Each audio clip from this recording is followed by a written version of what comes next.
आज मैं आपके साथ जले हुए काले स्याह बर्तनों को साफ करने का ऐसा जबरदस्त किस्म का आसान फार्मूला शेयर करूंगी जिसे लगाते ही आपके बर्तन मिनटों में साफ हो जाएंगे। के लिए ना तो आपको ज्यादा देर रगड़ना पड़ेगा, ना ही घिसना पड़ेगा। इसके साथ वीडियो के अंदर और भी बहुत सी यूजफुल टिप्स शेयर की गई हैं, तो बिना टाइम वेस्ट किए चलते हैं अपनी पहली टिप की तरफ। सर हमारे साथ ऐसा होता है कि हमारे जो एसी का रिमोट होता है या फिर हमारे पंखों का रिमोट होता है या फिर हमारे जो टीवी का रिमोट होता है, अचानक से उसके सेल खत्म हो जाते हैं। आपके साथ भी ऐसा मसला हो कि आपके जो सेल हैं इस तरह से अचानक से खत्म हो जाएं, तो आपने क्या करना है कि आपने जो है ना वो कोई सा भी पत्थर ले लेना है। पत्थर नहीं है तो आप ईंट भी ले सकते हैं। आपने खत्म हुआ सेल लेना है और इस तरह से पत्थर के ऊपर आपने रगड़ते रहना है। तकरीबन आपने इसे जो है ना वो 2 मिनट के लिए रगड़ना है। तो आपका जो सेल है ना वो चार्ज हो जाएगा और काम करना शुरू हो जाएगा। अगर आपके पास पत्थर या ईंट नहीं है तो फर्श तो हर घर में ही लगा होता है, तो आपने फर्श के ऊपर इसे जो है ना वो रगड़ लेना है। इस तरीके के साथ अपने सेल को आप चार्ज कर सकते हैं। अगर ये सहूलतें भी आपके पास नहीं है तो आपने एक पुराना ताला लेना है और ताला लोहे का होना चाहिए, उसके ऊपर आपने सेल को रगड़ना है। इससे भी आपका जो सेल है ना वो थोड़ी देर के लिए चार्ज हो जाएगा और जब आप रिमोट के अंदर डालेंगे ना तो वो काम करना जो है ना वो शुरू हो जाएगा। बढ़ते हैं अपनी अगली टिप की तरफ। ये वाली टिप जो है वो किचन से रिलेटेड है। अक्सर क्या होता है कि जब भी हम मिर्चें इस तरह से काटते हैं तो इनके अंदर से पानी निकलता है जो हमारी स्किन के ऊपर लग जाता है।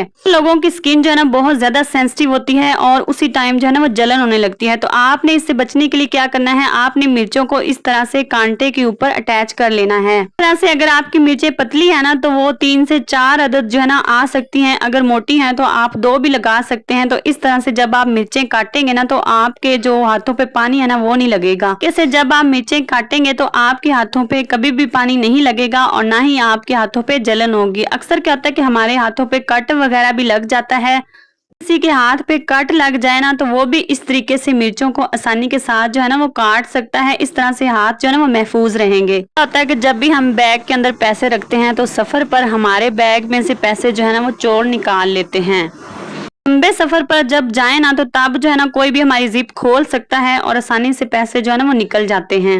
आपने क्या करना है, अपनी जिप बैग की बंद करके उसके पीछे आपने एक सेफ्टी पिन जो है ना इस तरीके से लगा देना है। इस तरीके से अगर आप पिन लगाते हैं ना तो चोर का अब्बा भी इस तरीके से पैसे कभी भी नहीं निकाल सकेगा। बढ़ते हैं अपनी अगली टिप की तरफ। आज मैं आपके साथ गिलास की मदद से लहसुन को छीलने का एक जबरदस्त और आसान तरीका शेयर करने लगी हूँ। सबसे पहले आपने लहसुन लेना है और एक कपड़ा बिछाना है। कपड़ा बिछाने के बाद आपने लहसुन की जो तुरियां है ना वो सारी अलग कर लेनी है। जितना भी लहसुन आपने छीलना है ना इस तरह से सारा जो है ना वो सेपरेट कर लेना है। सेपरेट करने के बाद आपने कोई सा भी जो स्टील का गिलास है ना वो आपने लेना है। अगर आपके पास स्टील का गिलास नहीं है तो आप जो शीशे का मजबूत गिलास हो ना वो भी ले सकते हैं। इसके बाद आपने इस तरीके से गिलास को लहसुन के ऊपर मारते जाना है। इससे क्या होगा कि लहसुन की जो गांठ वाली जगह होती है ना जहाँ पे ये जुड़ा होता है अपनी जड़ के साथ वो टूट जाएगी।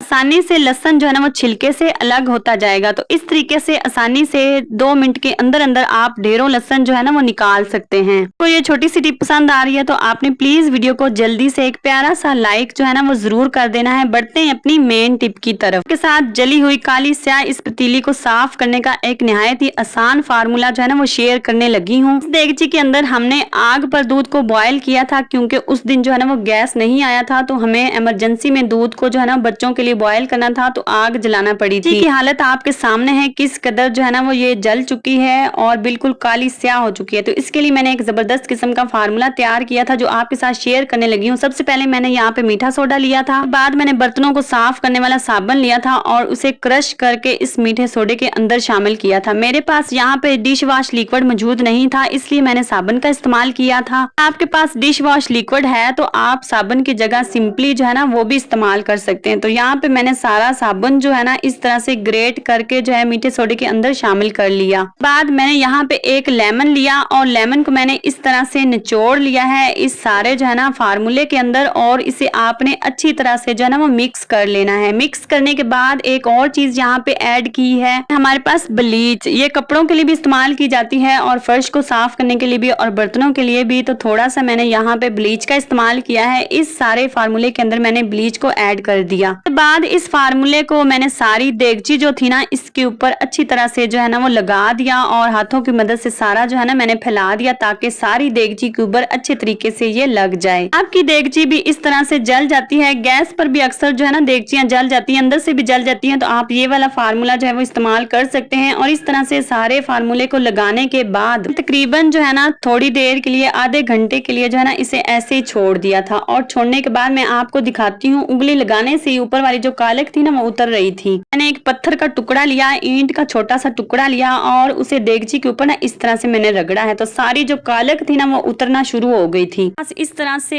ईंट या पत्थर का टुकड़ा नहीं है तो हमारे पास अक्सर जो है ना मिट्टी के बर्तन होते हैं जो टूट जाते हैं, तो आप वो भी इस्तेमाल कर सकते हैं। तो आप देख सकते हैं सारी कालक जो है ना वो उतर रही है। पर मैंने कोई भी पार्ट जो है ना वो स्किप नहीं किया ताकि मैं आपको अच्छे तरीके से दिखा सकूं कि किस तरह से मैंने देगची को जो है ना वो साफ किया है। और उसके बाद मैंने जो है ना वो स्टील वूल ली थी, उसकी मदद से मैंने इसे जो है ना वो रगड़ा है। ऐसा ही मैंने इसके ऊपर स्टील वूल को इस्तेमाल किया है और साइडों पे भी अच्छी तरह से मैंने स्टील वूल को इस्तेमाल किया। तो आप देख सकते हैं कि सारी जितनी भी कालक थी ना वो सारी उतरना शुरू हो गई है।